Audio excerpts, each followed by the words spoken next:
straight ahead on Life on Air. I don't take no for an answer. I've been told no so many times, but ultimately I'm going to find a yes. A feisty and determined host from Atlanta, Georgia talks about how she's done well in the hosting business, even though she doesn't live in New York or L.A. Plus, she'll discuss the obstacles she's overcome to get there. The news environment just didn't work for me. I felt stifled and like I would rather jump off a bridge. The beautiful and talented Lisa Ritter, next on Life on Air.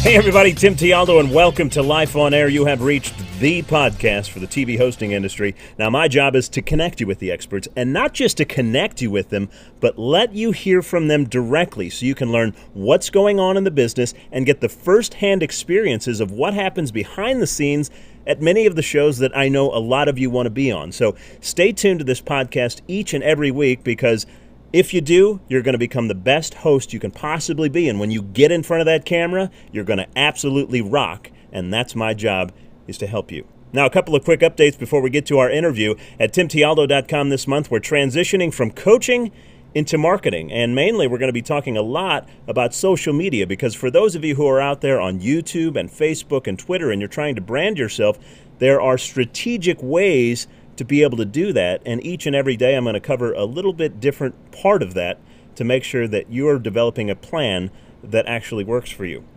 Also, my book, The TV Host Crash Course, which is going to be coming out later this fall, is finished at the editor, and it is going to the publisher next week, so I'm really excited that we're getting that process going, and then as soon as it comes back from the publisher, obviously it's going to be ready to get into your hands, which has been my ultimate goal, is to put out that resource to be able to help you. So stay tuned to this podcast and also to my blog at timtialdo.com, and I'll keep you updated on where we are in that process. For those of you who have been listening the last few weeks, you know I did a lot of interviews in order to write that book. And the last interview that I have not aired is from a woman by the name of Lisa Ritter from Atlanta, Georgia. And she is fantastic. I actually met her through the industry. She has been an inspiration to me because, as you heard there at the beginning, she is a determined woman, and she just doesn't know how to quit. And that is inspiring to me, because that's kind of the type of person I am, and I always need those type of people around me. So without further ado, let's jump right into that interview.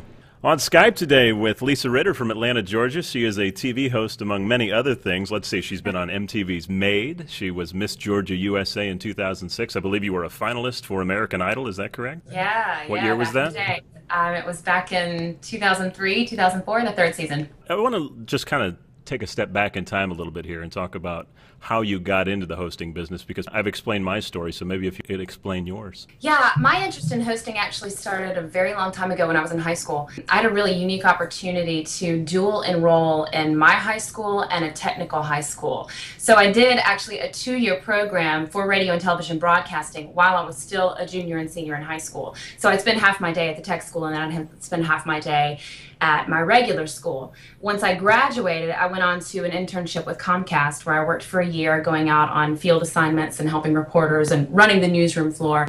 At that point, I really hated working in the news, because I left work every day fairly depressed, and I wanted to shift my focus to entertainment.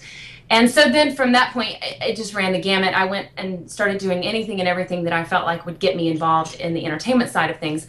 I'm from a small town. I grew up in Rome, Georgia, where there is nothing but hospitals and restaurants pretty much for work opportunities. So I had to branch out a little bit, and I started traveling and got into some modeling work, and that led into a few music things. So I pretty much dabbled in everything that I had the chance to get involved in. And anytime I had the chance to be on camera and speak, I took it. And it's really brought me to the point where I'm at now, where I've gone through the whole field of everything entertainment, and I really want to just centralize my focus strictly on hosting again. I want to go a little bit back to the news part, and you said you had made the transition, and I think you and I are both in the same, that we kind of felt like news was kind of a negative atmosphere, and it concealed these big personalities that we have that we wanted to unleash to the world, and we weren't able to do that in news. Did you find that transition to be pretty tough? It was more confusing than tough. I didn't really know where to go, because in my market, that's what exist. Here in Atlanta, it's very difficult to do anything that's entertainment based unless you're an actor or you're in music. It's a really big hip hop music city. And I was in Rome at the time, so even more at that time, I was just like, well, I don't really know what to do. But the news environment just didn't work for me. I felt stifled and like I would rather jump off a bridge every single day. Like, how do these people do this? So I guess you could say it was difficult because I didn't know what to do, and I just had to start finding my way and diving into everything that I could get myself into. And the beautiful part about it was that I had no fear, and I would just throw myself into anything and everything. And if it worked, it worked. If it didn't, it didn't. And I always flew by the seat of my pants. And ultimately, it landed me in some pretty high up places, and I'm really glad that I took the steps I did. And one of the things I talked about in the book was for people, especially coming out of news, making that transition. A lot of times they don't recognize the differences between a reel or a resume or a biography and how those things change. Was that a tough transition for you as well? I had to learn about all of those things because working in the news environment, there wasn't really a need, especially at that time. I was doing this in 98, 99. And back then, there was no emphasis placed on any kind of demo reel. At that point, I was just applying for jobs and ultimately trying to get in at, a ground level to work as a production assistant or whatever I could get in as and hope to be the next Katie Couric. But ultimately, that path didn't work. So once I started learning about reels, I figured out that I needed to have some more skills in my back pocket, and I actually learned how to do some development so I could start branding and marketing myself. And the reel was part of that package. I had to start learning how to do some video production. So now I do study people's reels. I go on YouTube all the time. I ask a lot of questions from anybody and everybody that's in the industry, and I adjust my reel and edit it consistently. The one that I have now is the one that's been the longest standing one for the last 2 years because it's one I'm the happiest with at this point. I want to run back to what you said. You've thought about being like Katie Couric, and there are literally hundreds, if not thousands, of women specifically across the country that are from a small town like you. Mm-hmm. That grew up and they said, I want to be on national television. I want to do these things. I want to be that energetic person on the air just having fun, and I would love to do a job like that. Yeah. But yet they're in a small town and they think, I don't know if I could ever do it. How did you overcome some of those challenges? I overcame it because I logged on to Google and I started asking questions. I feel like maybe I'm just one of those people who has the tenacity and the desire and the drive to actually accomplish what I set myself out to do. I don't take no for an answer. I've been told no so many times, but ultimately I'm going to find a yes. And that's really been my strongest point. The way that I've overcome everything is that I just don't accept failure for myself. It's just not an option. Now, when you went online and Googled and were looking for all this information, did you find that there was a lot of conflicting information out there and you didn't really know which way to go or what to listen to? Yeah, it is challenging. It's very challenging. And ultimately what I did find that made that path a lot clearer was I started Googling coaches that actually coached hosts for television shows, specifically in entertainment. And then I started discovering the Maureen Browns and Marky Costellos of the world. And then I started following them and finding the things that they talked about and learning from them, even from Georgia. And then having the opportunity to actually attend one of Maureen's workshops was an eye-opener as well. As energetic and outgoing as our industry seems to be and the people that are involved in it, do you find it yet to be a very mysterious industry that's kind of hard to figure out? It's very difficult to figure out this industry. You never know what anybody's looking for, and you can only be yourself. So at the end of the day, you just constantly have to keep asking questions and wonder, okay, am I going to book this one? And just keep giving and giving and giving until you finally just land what it is that you're looking for. It's very much a mystery. Now, we all come across preconceived notions or things that you've been told that you either can or can't do in this industry, and I know I've dealt with some. I've written them in the book. What are some of the ones that you have heard that maybe you've personally dealt with or either overcome or found to be true? The thing that I deal with the most, and I hate to be irritated by this because I was that person at one time that didn't know anything, and I just asked a bunch of questions, so I can't really fault people for thinking that I know it all. But just because I've had some level of success, and in my opinion, it's not even anything great, but to people who don't actively work in this industry, they think that it's this wonderful, huge accomplishment that I've done this, and this. And to me, it's a stepping stone, so I'm still learning every single day. But people believe that, number one, I'm rich because I'm on TV, and number two, that I know everything, and I can get their daughter or their son in with the biggest agent in the world and make them the next biggest thing. And I can't even do that for myself right now, and I'm so far from rich that it's not even funny. So those are the biggest things I deal with that frustrate me as far as preconceived notions go. I definitely feel your pain on the not being, yes, we are, it's all glamorous, but yet the money's not always there. And that's one hard fact that people have a hard time believing sometimes. They're like, whatever, I see the clothes you wear, I see how confident you are, you've got to have money, and that's not always the case. You had talked about agents a little bit. And that's one of the big chapters that a lot of people say, well, do I need an agent? Should I work with an agency? What should I do? Now, you being from the Southeast there and, not being in L.A. or New York, what route did you take? I have had agency representation for many years, and I found it to be a great help as far as educating me on what the industry is about as a whole, as an entertainment, across the board, from acting, modeling, and even down to hosting. In Atlanta, the challenge is that there's not really any hosting work unless I'm working for a network like Fox or whatnot, and that puts me back into the news arena. So it's not really something I'm interested in.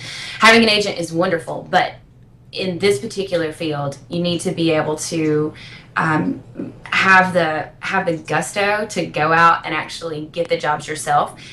You have to ask your people in your network, you have to search message boards, you've got to do everything you can to actually find work so that you can get experience.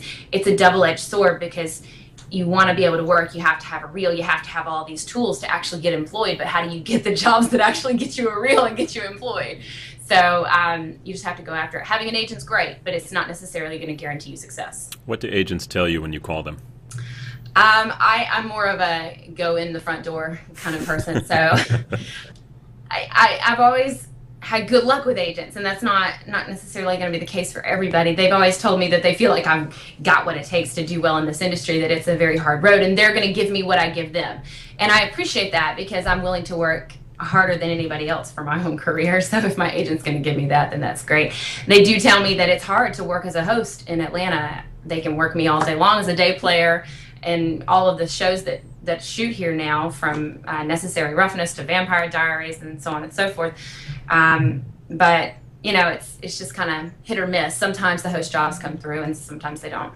Now, one of the biggest things in the book that I focus on is marketing and branding yourself, and that's one of the areas that most people fail in, because they think that because they're on TV or they have video or they just kick it out on Facebook, that people are just going to magnetize to their personality and say, oh, okay, there they are, I have 10,000 fans or 10,000 fans or whatever it may be. How are you marketing and branding yourself, being from more of a local metropolitan city rather than one of the big two? I generated a web presence. I used all of my credibility, so to speak, to build a website. I am constantly updating people on what's going on in my life. You have to stay active with people, or they're going to lose interest. We are in a microwave society, so they want it fast, they want it now. If you're not constantly stimulating their minds, then they really don't give a crap about you or what you're doing. You really do have to give them some sort of product, so to speak. So anytime I have video footage or photo shoots, anything that I do, I post it on Twitter, I post it on Facebook. I'm very fortunate that I work with an organization based out of New York called Blaze Track, and they have generated a huge social media following behind me. Thanks to them and them alone. They're wonderful, but they've definitely given me that foundation to where I have an audience that I can actually give my product to. A huge thank you to Lisa Ritter for stopping by the podcast today, and she has a lesson that we can all learn, and that is, don't accept no. You're in a business that is a cutthroat business, and you are going to hear no a lot. You're going to hear that you don't have what it takes for maybe a certain show, or that you weren't the right fit, and you're going to hear a lot of rejection, but it's all about having that thick skin. And if you learn how to overcome that and just keep going and stay determined, you're going to be successful in this business just like Lisa has. So take that lesson from her interview today and run with it. Now, coming up next week, I have a very special friend of mine by the name of Paul Cook. Paul has done some hosting, he's been a radio DJ, and he's also authored a book about going to L.A. and trying to make it and hitting rock bottom. And there's a lot of you who you want to go to L.A., you want to hopefully go there to make it, but there's some things that you need to watch out for when you go out there. You don't want to get involved in the wrong circles, you don't want to be doing the wrong things, and Paul's going to really have some great information on what to do and what not to do. That, of course, is coming up next week. So once again, thanks for listening to the podcast today. I look forward to having you back next Monday. And if you haven't had a chance, once again, subscribe to my blog at timtialdo.com. And remember, the only way to predict your future is to go out and create it. Now go do it. We'll see you next week.